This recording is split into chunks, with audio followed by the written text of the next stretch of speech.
Well, hello! Michael here, looking today again at Psalms 45 as we focus on verse 13 through to 15 for the exposition. The psalm, which is subtitled, Your Throne, O God, is Forever.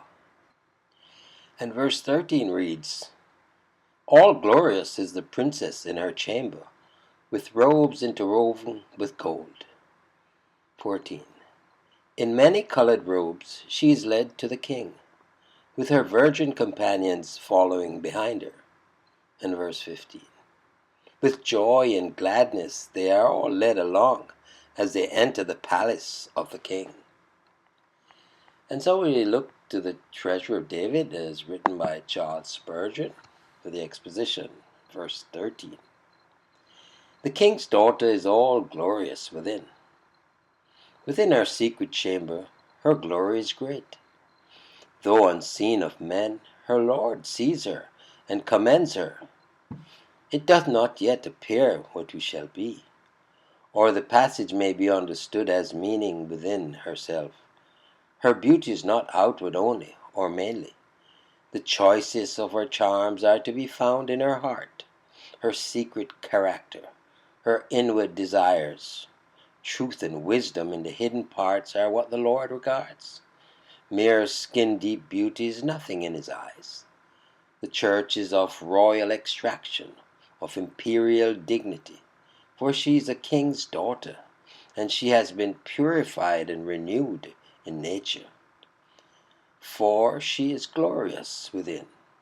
Note the word all. The bridegroom was said to have all his garments perfumed, and now the bride in all glorious within. Entireness and completeness are great points. There is no mixture of ill savour in Jesus, nor shall there be alloy of unholiness in his people. His church shall be presented without spot or wrinkle, or any such thing. Her clothing is of wrought gold, best material and best workmanship. How laboriously did our Lord work out the precious material of his righteousness into a vesture for his people. No embroidery of golden thread can equal that masterpiece of holy art. Such clothing becomes so honored by relationship to the great King. The Lord looks to it that nothing shall be wanting to the glory and beauty of his bride. Verse 14. She shall be brought unto the king in raiment of needlework. The day comes when the celestial marriage shall be openly celebrated. And these words describe the nuptial procession, wherein the queen is brought to her royal husband, and tended by her handmaidens. In the latter day glory, and in the consummation of all things, the glory of the bride, the Lamb's wife, shall be seen by all the universe with admiration. While she was within doors, and her saints hidden ones, the church was glorious. What will be her splendor when she shall appear in the likeness of her Lord in the day of his manifestation? The finest embroidery is but a faint image of the perfection of the church when sanctified by the Spirit.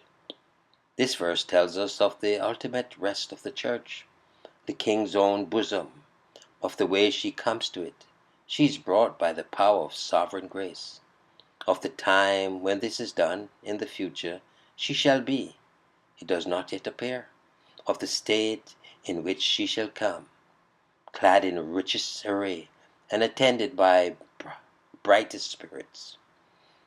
The virgins, her companions that follow her, shall be brought unto thee. Those who love and serve the church for her Lord's sake shall share in her bliss in that day. In one sense they are a part of the church, but for the sake of the imagery they are represented maids of honor. And though the figure may seem incongruous, they are represented as brought to the king with the same loving familiarity as the bride, because of the true servants of the church are of the church and partake in all her happiness. Note that those who are admitted to everlasting communion with Christ are pure in heart, virgins, pure in company, her companions, pure in walk, that follow her. Let none hope to be brought into heaven, at least who are not purified now. Verse 15.